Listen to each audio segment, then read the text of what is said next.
This is Magic 063, differentiable manifolds. I'm Dm Kchm, and this video is about the actual definition of a manifold. It's quite long as the videos go, but it's best to cover all of this in one go, I think.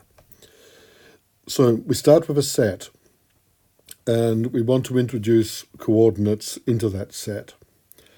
And the first thing that we want is a concept of open set.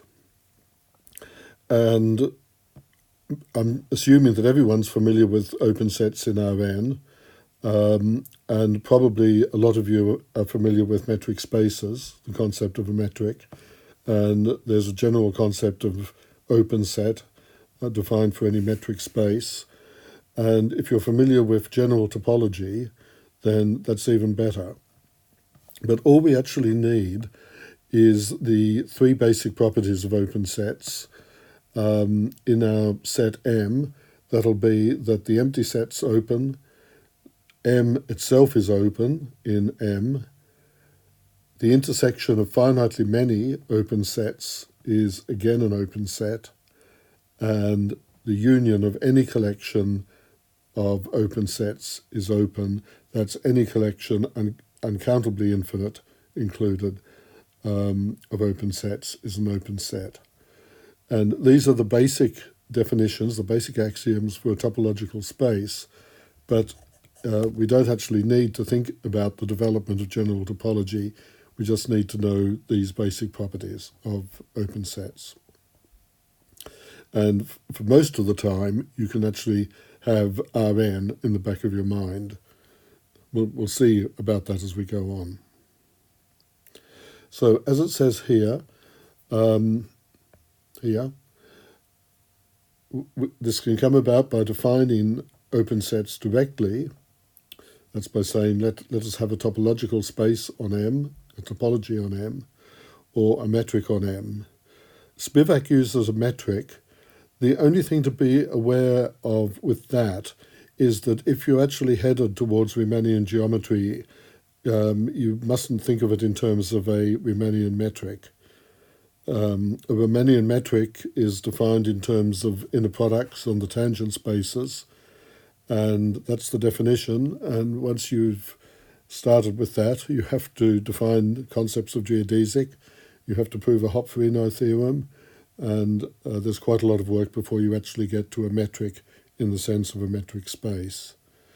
So if you are going to think in terms of a metric on our set M at this stage, just don't assume that it's going to turn into a Riemannian metric.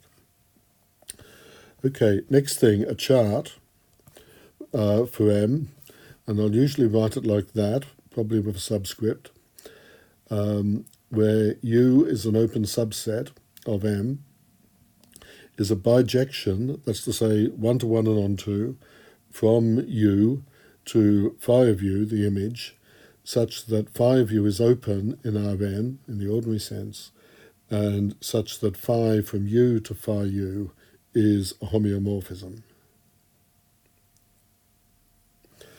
And that there's two ways you can think about homeomorphisms. One is that it means that a subset of the domain, that's V inside U, is open in the whole of M if and only if the image is open in Rn. And that's quite a good way of thinking of it, because it means that the properties of open sets inside U can simply be transferred to thinking of them inside phi of U in Rn. Or, equivalently, you can think of it in terms of phi being a continuous map from U into Rn as a map of topological or metric spaces, and the inverse map defined on the image, phi of U, as also being continuous. And that's also quite a useful way of thinking. And once we've got the chart, then that provides us, or provides the points of U with coordinates, namely the coordinates of phi, We'll come back to this many, many times. But the whole point of charts is to locally, on particular open sets, to convert the working in a manifold to working in Rn. Okay. Right, something's gone wrong. Just hold on a moment.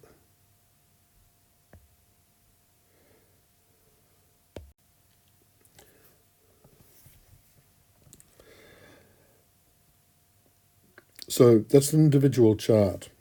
Now, a manifold structure on a set M is defined by a system of charts called an atlas. And an atlas consists of a collection of charts indexed by these alphas here, such that two conditions hold. First of all, every point of M is in the domain of a chart, usually, of course, in the domain of a great many charts, but certainly in terms of one. The domains must cover M. And secondly, the overlap maps are diffeomorphisms. And we'll come to that in just a moment. Diffeomorphisms between open sets of Rn. Now, these indices alpha, indices or indexes, alpha, are elements of some set, which I'll write script A, which may be finite, often is, it may be countably infinite, or it may be uncountable. Usually we don't need to worry about A, usually we don't need to specify it even. There are a few occasions where it matters, but they're few and far between. So really the only thing to think about is that we've got a collection of charts phi alpha. So an overlap map.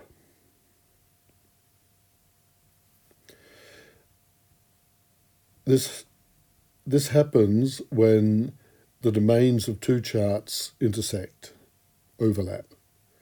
In other words, we've got points of M which are in the domains of two charts, and so we've got two possible coordinate systems, and we need to know how to relate them. So U alpha intersection U beta is non-empty, and this notation here is one we'll use throughout the course. It's a standard notation for intersections in this situation. Then, because the domains overlap, we can form this composite phi beta comp phi alpha inverse. It's defined, and it's a map that goes from phi alpha on U alpha beta to phi beta on U alpha beta. And there's a standard diagram which I won't draw here. You can see it in the books, and I'll do it in the live sessions, in the first live session. Okay. This is the actual overlap map for these two charts. And let's note, these are open sets, the domain and the target here, because U alpha beta is the intersection of two open sets, and therefore it's open, and phi alpha, remember, is a homeomorphism. It maps open sets to open sets. So these are both open sets in Rn. And therefore it makes sense to talk about the map being a diffeomorphism, and this is simply in Rn. For open sets V and V prime in Rm, a diffeomorphism F is a smooth bijection for which the inverse is also smooth. And this will mean that the differentiability properties inside the overlap are the same whether we work in terms of phi alpha or phi beta.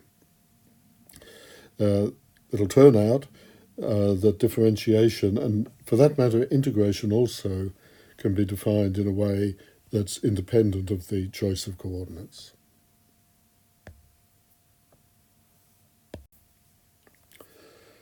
Okay, here's an example. It's the sphere, the unit sphere in R3. So it's a familiar object, and I'm going to do it in terms of stereographic coordinates. And you've probably met this maybe in a course on complex analysis, but if not, ask me about it in the live session. Two charts, phi n and phi s, that's n for North Pole and s for South Pole. Un, the domain of the first chart, is the sphere with 001 deleted, the North Pole, and US is S2 with the South Pole deleted. They're both open sets. Just think about that for a moment. UN is open in S2 because it's the intersection of S2 with a half space, the half space defined by Z strictly less than 1, that's an open set in R3, and taking the intersection of HN with the sphere, we get UN. So intersection of an open set in R3 with the sphere gives you an open set in S2, and so UN is open, and likewise for US. So here's the atlas, and I'll attempt a little diagram on the side, except let's change colours.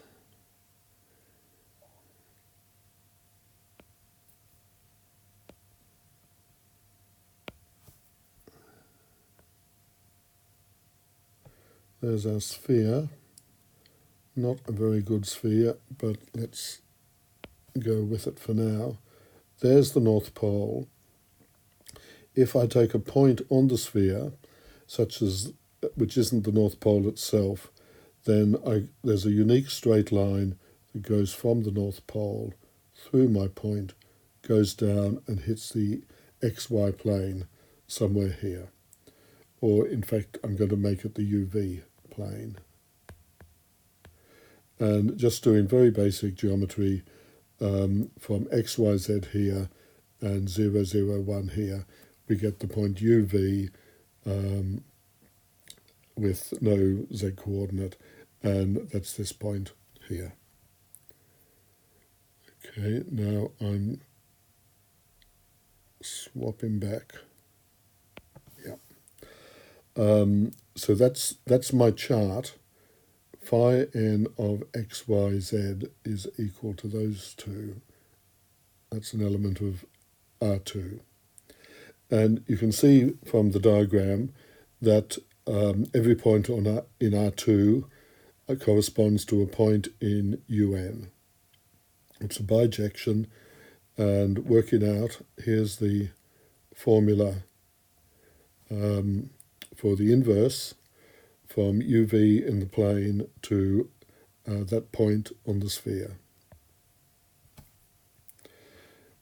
And here's the corresponding formulas for phi s in terms of projection from the South Pole. We have plus signs there in the bottom, in the denominator, and for phi s inverse, we have a very similar formula, just with a minus sign in the final coordinate. So these are easy things to check. The intersection of UN with US is the sphere with both the North Pole deleted and the South Pole deleted. And then when we map that intersection under phi n, we get the punctured plane R2 with the origin deleted, and the same thing happens with phi s. So our overlap map is going to be from the punctured plane to the punctured plane, and you can work out that this is the formula. And that, in fact, is reflection in the unit circle. And it's because it's reflection, it is its own inverse, and it's clearly smooth. Indeed, all of these functions are smooth. They're rational functions. The denominators are never zero. Everything is fine. And this gives a good atlas consisting of two elements for the sphere. Okay, let's go on. Let's go on. Yep. There's a bit more before we actually get to the definition of manifold. What I've defined so far is a chart and an atlas, but that's the main idea that we've covered already. But before we go any further, let's just look at the idea of a smooth function. So suppose given an M with a concept of open set and an atlas of charts phi alpha as above. Definition, a function from M to R is smooth if the composite with the inverses of any chart is a smooth map on that open set of Rn. So that's just the ordinary concept of smoothness. C infinity, all partial derivatives exist and they're all therefore continuous. So this definition refers smoothness from M to an open subset in Rn, and this is the general process with manifolds. That's what charts, coordinate systems do. And because the overlap maps are diffeomorphisms, if we're in an overlap, if we're in the intersection of two charts, then it doesn't matter which chart we choose, because this composite will be smooth with respect to one chart if and only if it's smooth with respect to the other chart. So this is a prototype, this is the paradigm for defining concepts intrinsically on a manifold. Now I want to make use of that here to talk about the actual definition. So back to the general situation, we've got a set M with a concept of open set, and we've got an atlas given like that, and this is one of the occasions when I specify the index set. And I suppose that I've noticed that there's another map that looks like a chart, but actually isn't in that atlas. So I'm denoting this psi, domain V, going into Rn as before. It's a bijection. It's a bijection onto an open set, psi of V, in Rn. And all of the overlap maps, if psi was in the atlas, this would be an overlap map. It looks very much like it. Psi comp, the inverse of a chart, from psi alpha of the intersection of the domains to psi of the intersection of the domains, assuming that that is a diffeomorphism of open sets. So in this situation, you may as well use psi as user chart. In particular, if we're checking whether a function on M is smooth, as far as the domain of psi is concerned, we may as well use psi as user phi alpha, because this map here is a diffeomorphism. So we may as well extend the atlas by putting psi in as one of the charts. And if you do this for all the possible psis that obey this overlap condition here, then you get what's called the maximal chart for the chart we started with. We get the maximal atlas for the atlas that we started with. That's the atlas that consists of all the charts that are compatible with the ones we started with. So in practice, we generally start with a small number of charts, maybe even just 2 or 3.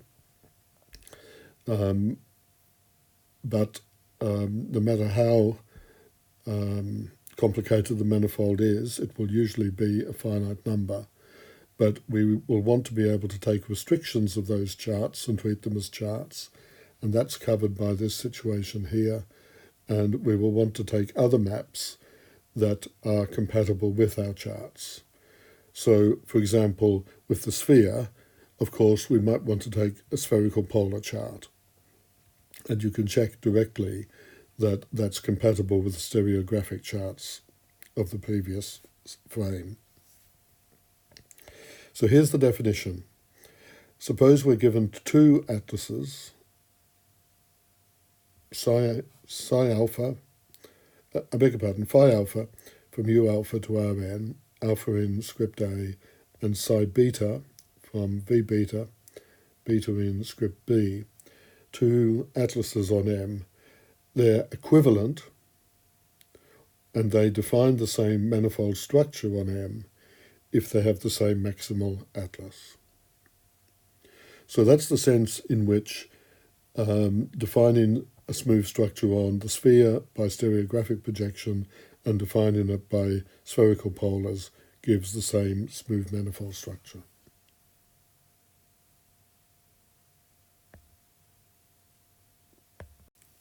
So finally, here's the definition.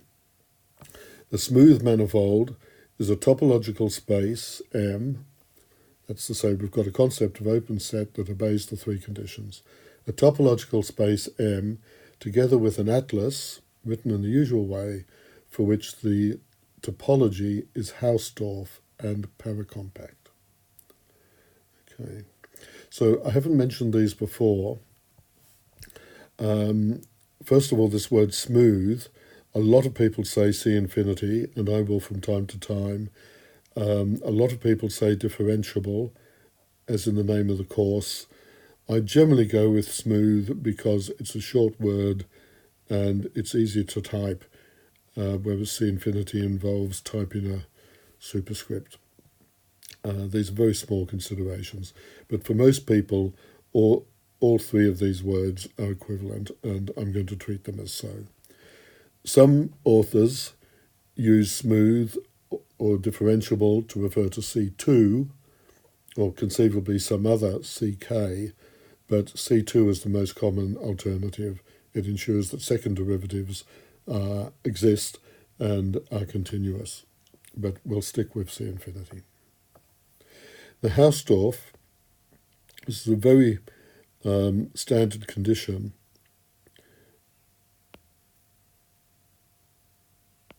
It's the condition that if you're given 2 points in your manifold, it's a rather wonky point, 2 points in the manifold, then you can put open sets around them, which are disjoint. So there's disjoint open sets.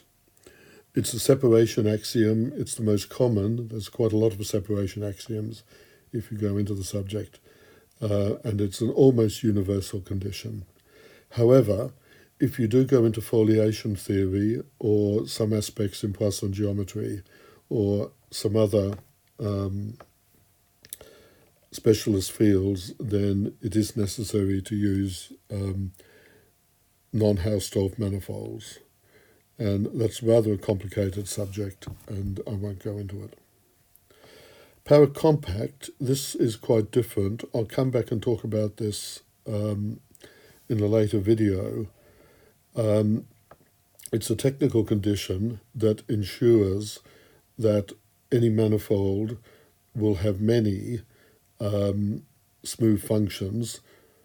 Of course, there are always constant functions. They're automatically smooth, but they don't tell you anything at all about the manifold. Paracompactness, or something close to it, is needed to ensure that there are a lot of smooth functions that are non-constant. I'll talk about that another time. Okay, that's it for now.